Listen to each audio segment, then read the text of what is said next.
სანამ კოსმოსური მეცნიერება განვითარდებოდა, ზოგიერთი ადამიანი ბიბლიას მითოლოგიად თვლიდა.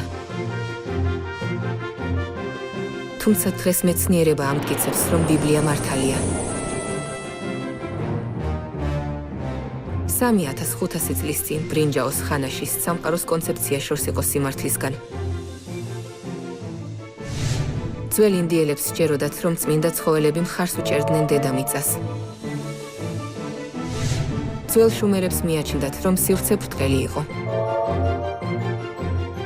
ადამიანებს ვერც კი წარმოედგინათ, რომ დედამიწა კოსმოსში იყო შეჩერებული.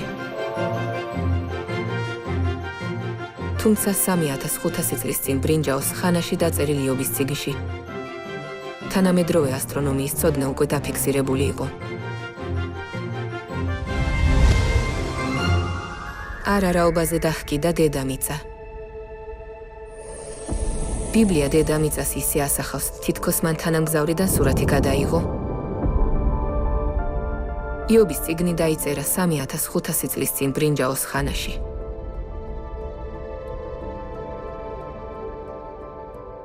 გასაკვირია, რომ თანამედროვე ასტრონომიის ცოდნა ჩაიწერა ბრინჯაოს ხანაში დაწერილი იობის წიგნში. ამ თანამედროვე ეპოქაში ცნობილი ფაქტია, რომ დედამიწა კოსმოსში ლივლივებს. მაგრამ იყო თუ არა ეს საერთო ცოდნა ბრინჯაოს ხანაში. 1687 წელს ისააკ ნიუტონმა აღმოაჩინა უნივერსალური მიზიდულობის კანონი და დაამტკიცა, რომ დედამიწა კოსმოსში ლივლივებს. მანამდე ადამიანებს არ სჯეროდათ, რომ დედამიწა არაფერზე იყო ჩამოკიდებული, ეს სიტყვები უკვე ბიბლიაში ჩაწერილი იყო. თუმცა როგორც მეცნიერება განვითარდა, მან დაამტკიცა, რომ ბიბლიის ჩანაწერები ჭეშმარიტი იყო. 3000 წლის წინ ბიბლიამ ასევე ჩაიწერა მზის რევოლუცია.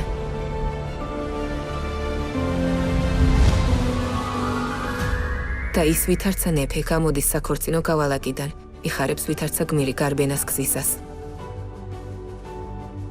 სათა კიდიდან არის მისი აღმოსავალი და მისი ბრუნვა, მათ კიდეებამდე. თუმცა მხოლოდ მე-20 საუკუნეში კაცობრიობამ აღმოაჩინა, რომ მზე ბრუნავს გალაქტიკის ცენტრის გარშემო. მზე ბრუნავს წამში დაახლოებით 250 კილომეტრის, ანუ 145 მილის სიჩქარით. დადასტურებულია, რომ ბიბლიური ჩანაწერები მზის რევოლუციის შესახებ სწორია.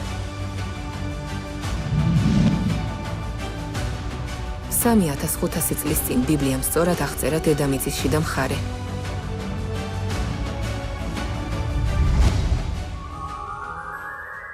მიწა, მისგან აღმოცენდა პური, მისი ქვეშეთი აბრუნებულია როგორც ცეცხლი. დედამიწის მეცნიერების ძირითადი გაგებაა, რომ მიწის ქვეშ, სადაც ჩვენ ვდგავართ, არის წვატარი თხევადი მაგმის ფენები. თუმცა მე-19 საუკუნემდე ხალხი სისულელედ თვლიდა ღვთის სიტყვებს, რომ დედამიწაში ცეცხლია. ეს იმიტომ, რომ დედამიწის შიდა სტრუქტურა მე-20 საუკუნემდე არ იყო აღმოჩენილი.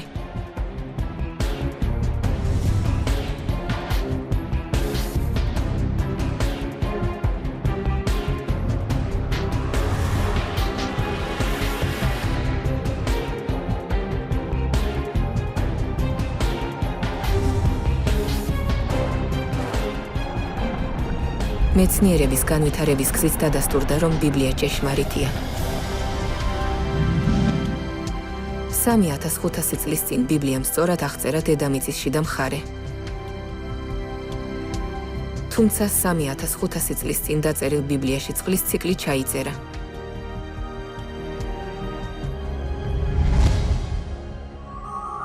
რადგან ისაკავებს წყლის წვეთებს, ისინი ნისლიდან ასხურებენ წვიმას. ღრუბლები ხვრიან მას, უხვად ესხურება ადამიანს. წყლის ციკლის 3 ეტაპია: აორთქლება, კონდენსაცია და ნალექები. მილიონობით ტონა წყალი აორთქლდება მდინარეებიდან და ოკეანეებიდან მზის ენერგიით. როდესაც ეს ორთქლები შედედებულია, ისინი ღრუბლებად იქცევა. და როდესაც ღრუბლებში არსებული ორთქლები ერთმანეთს ეჯახება და წყლის წვეთებად იქცევა, წვიმს. წყლის ციკლი უცნობი იყო მე-16 და მე-18 საუკუნეებამდე, სანამ პიერ პერომ და ედმუნდ მარიოტმა ექსპერიმენტებით არ აღმოაჩინეს. მეცნიერებითაც დამტკიცებულია, რომ ბიბლია ჭეშმარიტია.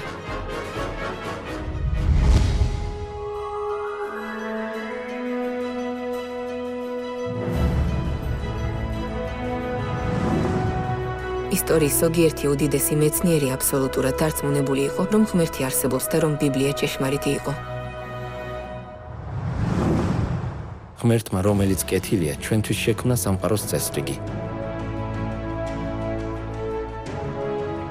ფსის, პლანეტებისა და კომეტების ულამაზესი სისტემა მხოლოდ გონიერი და ძლიერი არსების რჩევისა და ბატონობის საფუძველზე შეიძლება წარმოიშვას და მისი ბატონობის გამო მას უფალ ღმერთი უნდა ეწოდოს.